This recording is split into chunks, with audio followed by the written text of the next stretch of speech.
¿Me escuchan? ¿Ahí? Sí, ahí sí se le escucha bien. Muchas gracias, Presidenta, por recibirnos y a los honorables. Me acompaña también una de las directoras de la Sociedad Obstetricia, la doctora Liu Orellana, además de la abogada que ya mencionábamos. Voy a hacer una presentación que también se las envié en formato PDF y también en formato Word, y le adjunté además un documento en el que nosotros hacemos un análisis artículo por artículo del proyecto de ley, la declaración que nosotros hicimos hace pocos días, que está disponible en nuestra página web, y también me permití agregar la ley uruguaya de derechos sexuales y reproductivos. La primera diapositiva tienen que ver con algo que ustedes ya han escuchado en las distintas presentaciones que han hecho distintas agrupaciones, y que lo que hacemos es demostrar y aceptar, ¿no es cierto?, que hoy día estamos en el tema de los derechos sexuales y reproductivos, y que eso es parte de nuestro ejercicio, y que lo hemos hecho así durante muchos años, protegiendo la salud de las mujeres y las embarazadas, y que protegerla es un derecho y una obligación constitucional. Los derechos sexuales y reproductivos ustedes ya lo manejan casi mejor que nosotros en este ámbito, así que aquí voy a ir más o menos rápido. Estos son los que tienen que ver con el proceso del parto.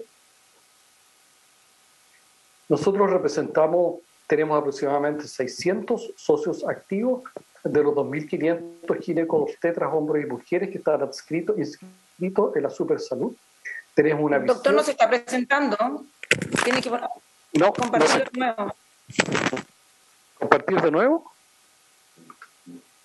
Sí. No, disculpe, nosotros tenemos que compartir pantalla y les pedimos que por favor la interacción sea a través de nosotros, please, por favor. Muchas gracias. ¿Y ahí se ve o no? Sí, ahora sí se ve, doctor. ¿Y la diapositiva la paso usted o yo? Aquí, nosotros, doctor, desde aquí de la Secretaría de la Comisión. Entonces, la próxima. Ahí lo que nosotros quisimos representar ahí es cuáles son los elementos en los cuales protege la atención del parto. Y como ustedes ven ahí, hay una serie de elementos, normas jurídicas, leyes, etcétera, en nuestro país que protegen a la tríada. Tríada nos referimos a la mujer, a su hijo y al acompañante significativo. Ahí están representados todos. Faltaría incluir el proyecto de la norma técnica del parto que está elaborando el Ministerio de Salud en este momento. O sea, la salud de la mujer hoy día está protegida por una serie de elementos, pero ninguno de ellos explícitamente habla de la salud sexual y reproductiva. La siguiente. Hay que tomar en cuenta cada vez que nosotros hablamos del tema de la ley, de los grandes avances que se han producido en Chile con respecto a los indicadores de salud. Ahí está el indicador de salud de muerte infantil. De los últimos 50 años la caída es espectacular. La siguiente. Esa es la caída de la muerte materna, y en rojo las muertes por aborto. O sea, nuestro país es emblemático en Latinoamérica con unas bajas tasas de mortalidad infantil y de mortalidad materna. Las tasas de muerte por aborto también son muy, muy infrecuentes. La siguiente. Y el proceso del parto es un proceso muy importante porque en ese momento se producen aproximadamente el 30% de todas las muertes maternas y el 50% de las muertes perinatales. Es posible que esta muerte que ustedes quisieron analizar del Hospital de San Fernando haya tenido que ver dentro de este periodo. La siguiente. Pero está claro que no solo se trata de elementos técnicos de los cuidados clínicos, y también es muy importante la percepción y la experiencia de las personas que reciben la atención del parto. La siguiente. Y es por eso que la Organización Mundial de la Salud y todo recomiendan que los partos sean en instituciones, o sea, que no sean en las casas, y que las mujeres reciban la mejor atención posible, el buen trato y un trato con respeto. La siguiente. Miramos nuestra presentación y nuestras presentaciones en general con los aspectos del análisis bioético, que ahí como ustedes los tienen, y la ley también los señala. La siguiente. Y hay dos maneras de ver el tema. A nosotros nos parece, uno son las legislaciones como la venezolana, la mexicana, en que lo que hacen es una ley punitiva, y lo otro es lo que hicieron los uruguayos ya el año 2008, con una ley general de derechos sexuales y reproductivos, que pone el marco general como un paraguas, y de este se van descolgando las distintas actividades y acciones, y estas acciones y actividades es el Ministerio de Salud el que las va indicando, y no como este proyecto de ley que es un decálogo de acciones médicas que perfectamente en un par de años más en relación a la medicina basada en la evidencia pudieran cambiar como recomendaciones. Entonces nosotros estamos más a favor de la manera uruguaya de este paraguas que habla de los derechos sexuales y reproductivos más que este proyecto de ley en específico. La siguiente. Y nosotros reconocemos que ha habido eventos de irrespeto y maltrato en la relación del prestador-usuario, o sea, no somos negacionistas con esto, y queremos avanzar a una relación basada en el respeto y el buen trato para que exista esta experiencia positiva en todas las acciones de salud sexual y reproductiva, y tal como dice esta ley, estas vienen desde las primeras atenciones que van a recibir las adolescentes hasta las mujeres cuando ya estén en su etapa de climaterio. O sea, esta ley no es solo del parto, involucra todas las acciones y en todos los niveles que puede recibir una persona con capacidad de gestar. La siguiente. Entonces hicimos un análisis FODA de la fortaleza, las amenazas, ahí se borró lo que estaba en morado, pero eran las oportunidades, y en azul estaban las debilidades del proyecto. Y es lo que ahora les vamos a presentar. La siguiente. Bueno, las fortalezas son, como ya decía, que incorpora explícitamente los derechos sexuales y reproductivos a la atención de la mujer, pone a Chile en el ámbito de las recomendaciones internacionales en este respecto, incorpora específicamente al acompañante significativo en las prestaciones, cosa que estaba en los otros reglamentos un poquito no tan explícito, y rechaza el irrespeto y el maltrato en la relación médico-paciente. Esas son las grandes fortalezas de este proyecto de ley. La siguiente. Y como oportunidades, nos parece que va a promover el buen trato y la atención personalizada y respetuosa, y el parto específicamente como una experiencia positiva. Va a mantener y mejorar los actuales estándares de los resultados que ya les señalaban delante de mortalidad materna y perinatal. Puede implementar las recomendaciones nacionales e internacionales en la orientación del embarazo, parto y puerperio. Aquí me refiero a la Organización Mundial de la Salud, la Federación Mundial, la FIGO, la FLASOC y todas las organizaciones mundiales al respecto. Es posible que pueda una ley así producir un cambio actitudinal de nosotros como prestadores, nosotros médicos, matronas, auxiliares de enfermería y todo el personal que se relaciona con las mujeres con capacidad de gestar, y podría lograr mejoras en equipamiento personal y infraestructura. Estas serían las oportunidades que podría abrir una ley en este sentido. La siguiente. Pero tiene grandes debilidades. Por ser una ley que nace en el Congreso, no tiene financiamiento, ni un peso, cero.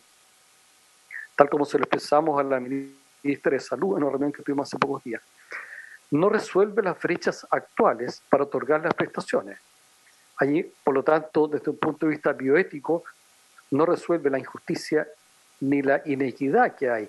Ustedes deben saber que hay hospitales en Chile que tienen, por ejemplo, un solo médico de turno en vez de los 2 recomendados, que no tienen anestesiólogo dedicado a la atención de las mujeres, que no tienen matronas en relación 1 a 1, que en los consultorios no hay horas para hacer educación, que en la gran mayoría de los hospitales en Chile no hay salas de atención integral del parto para tener un parto respetado institucional.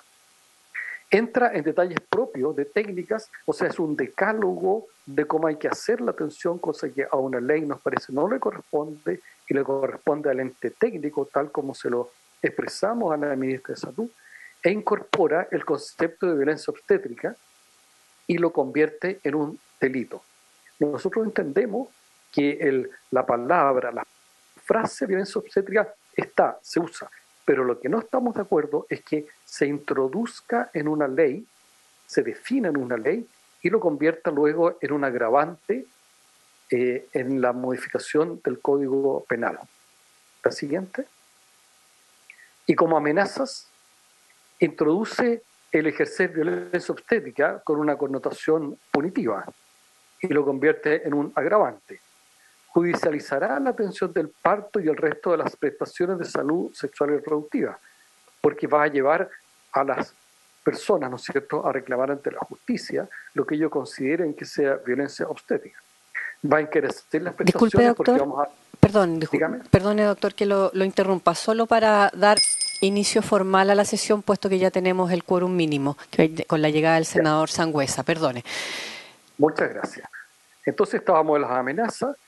Creemos que va a encarecer las prestaciones por el costo de los seguros de la práctica médica, cosa que le representamos al colegio médico para que hiciera una evaluación de esto, de cuánto encarecerá nuestros seguros y todo el tema del FANDET. No cuenta con el apoyo de nosotros como prestadores.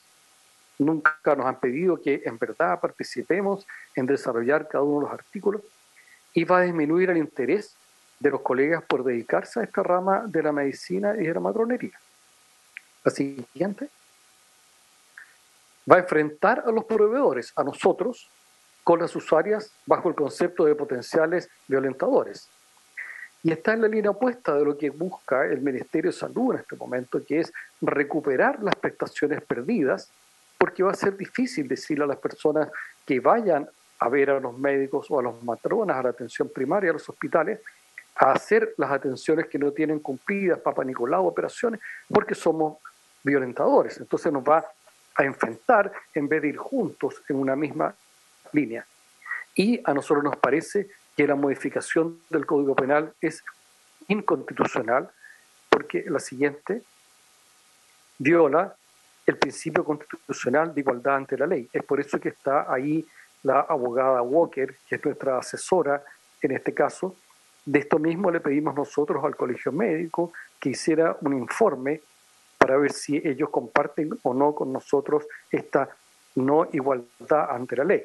Como ejemplo, un oncólogo puede cometer un abuso sexual y va a tener una pena X, pero si la comete un obstetra ginecólogo y se convierte en violencia obstétrica, por el solo hecho de ser obstetra ginecólogo, tiene un grado más en la pena. Eso es para nosotros inconstitucional. La siguiente. Entonces, como propuestas, creemos que hay una oportunidad y se debe legislar sobre el derecho en base a derechos sexuales y reproductivos, como es la ley uruguaya. La Comisión de Salud debe eliminar los artículos que definen los aspectos técnicos de la atención, instruir al Ministerio de Salud para que participe en el desarrollo de la ley y vea cuáles son las normas técnicas que tiene que desarrollar, que la ley elimine el concepto de violencia obstétrica y use irrespeto y maltrato, tal como lo hace la Organización Mundial de la Salud, la Organización Panamericana de la Salud, la FIGO, etcétera. En ninguna de estas organizaciones ustedes verán que se usa el concepto de violencia obstétrica. Estas organizaciones hablan en términos propositivos de buen trato, respeto. No hablan de violencia obstétrica. La siguiente. Eliminar la modificación del Código Penal por ser inconstitucional, probablemente usted corresponde a la Comisión de Constitución que analice, y solicitar al Ejecutivo que envíe un proyecto de ley con financiamiento, con participación activa del Ministerio de la Mujer y del Ministerio de Salud y nosotros, para mejorar los tres pilares fundamentales del cambio de paradigma, que es educarnos, educar al personal, mejorar la infraestructura y mejorar en términos de cantidad de personal. La siguiente. Entonces, Tal como dijimos en nuestra declaración, reconocemos que hay irrespeto y maltrato, pero estamos en búsqueda de una legislación propositiva y que permita colaborar. Para nosotros como sociedad obstetricia no es fácil aunar a nuestros asociados en una mirada propositiva hacia lo que está. Si ustedes pudieran hacer un catastro de cada uno de los jefes de servicio de hospitales públicos, qué piensan de esta ley y preguntar a los ginecólogos obstetras o a las matronas, se van a dar cuenta que desde el punto de vista de los prestadores, esta ley no tiene apoyo y por el contrario crea muchos resquemores por su efecto, potencial efecto. La siguiente. Bien, eso es lo que nosotros queríamos compartirle. Les agradecemos mucho, honorable presidenta, que nos haya dado este tiempo, están los documentos y podemos seguir trabajando. Estamos a disposición para el momento en que ustedes así nos lo soliciten. Elisa, por favor, Elisa Walker. Muchas gracias, senadora. Por intermedio de la presidenta de esta comisión, me gustaría hacer algunas aclaraciones sobre la perspectiva de regulación de esta materia desde el Código Penal. En este proyecto de ley no se está creando un delito para efectos de sancionar la violencia obstétrica, sino que lo que se está creando o se está proponiendo crear es una agravante que está en la modificación del artículo 12 del Código Penal. Y mediante esta agravante, ¿qué es lo que significa? Que cuando un profesional del ámbito de la ginecología o de la obstetricia incurre en un delito, si ese delito es en contexto de violencia obstétrica, ahí se le puede aplicar una sanción más alta que a otros profesionales de la salud. En ese sentido, el ejemplo que daba el doctor Insunza es correcto. Y es correcto porque el propósito de este proyecto de ley es proteger a las mujeres frente a la violencia de género que éstas sufren. Y si uno mira, por ejemplo, cómo la Convención Belén do Pará regula el tema de la violencia de género, identifica ciertas áreas donde las mujeres están más expuestas a ser violentadas. Y dentro de estas áreas se identifican las instituciones educacionales, las instituciones de salud, también la familia. Son espacios en los que lamentablemente las mujeres están más expuestas a ser víctimas de violencia. Pero en este proyecto de ley sucede que si un doctor ginecólogo abusa sexualmente de una paciente, va a aplicársele un agravante que va a implicar que tenga una sanción mayor. Así un oncólogo, un radiólogo, un doctor, una doctora de atención primaria incurre en la misma conducta. Y en ese sentido, esta agravante que está regulada, que está propuesta para modificar el Código Penal, afecta contra el derecho a la igualdad de quienes prestan atenciones de salud en el ámbito de la ginecología y de la obstetricia. ¿Por qué? Porque se atenta contra la noción de proporcionalidad. Y esto pasa a ser un acto arbitrario. Es decir, este proyecto de ley, con la loable intención de proteger a las mujeres para que no sean víctimas de violencia, lo que hace es proponer una norma que es desproporcionada en cuanto a su reacción. Porque hay profesores, y también nos consta en los medios de comunicación, en las noticias que tenemos en nuestro país, por ejemplo, hay profesores que también violentan a las mujeres, que también incurren en delitos que son violencia de género. Pero a esos profesores que están en el ámbito de establecimientos educacionales, ese abuso sexual se sancionaría como un delito común. En cambio, a los ginecólogos obstetricios, a las matronas que incurran en un abuso sexual, una violación o otros delitos de esa índole, que obviamente no queremos que eso ocurra, se les sancionaría con una sanción mayor. Y esa es una desproporción porque ambas instituciones son propensas, por decirlo de alguna forma, o la mujer está más expuesta a ser víctima de violencia y por eso hay que darles un tratamiento igualitario. Este proyecto de ley también se funda en gran medida en la misma lógica de la Ley de Derecho de Deberes y los Pacientes.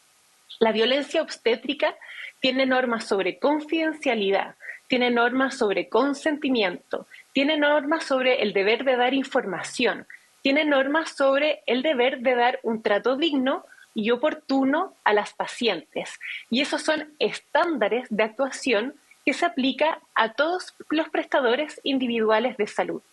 Pero nuevamente, este proyecto de ley genera una situación de afectación a la igualdad de quienes realizan labores en el ámbito de la ginecología y de la obstetricia. ¿Por qué? Porque a pesar de que todos los prestadores individuales de salud están obligados a cumplir con los mismos estándares, confidencialidad, consentimiento, información, oportunidad, trato digno en su actuar, solo a quienes realizan labores dentro del ámbito de la ginecología y de la obstetricia se les aplica una sanción mayor en caso de incurrir en un delito en contexto de las prestaciones de salud que se otorgan. Eso, Presidenta. Muchas gracias. Muchas gracias, Elisa. Doctor, disculpe, solo si es un elemento nuevo, porque de verdad que nos están llamando para ir a sala, por favor. Un minuto. Un minuto. Está sin micrófono. A ver. Presidenta. Sí, ahora sí. Un minuto.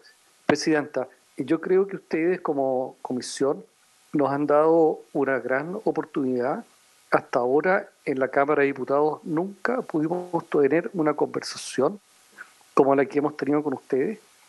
A mí me parece que si nosotros logramos convicción en ustedes de legislar al modo uruguayo, tendríamos un tremendo avance, que le pedimos a la Comisión de Salud que revise el decálogo porque pareciera ser un código de cómo se atienden las personas, y a la Comisión de Constitución que nos ayude con lo que acaba de presentar Elisa, y después le pedimos al gobierno que con la ayuda de todos nosotros elaboremos una ley que parta desde el gobierno, tal como usted dijo, con financiamiento.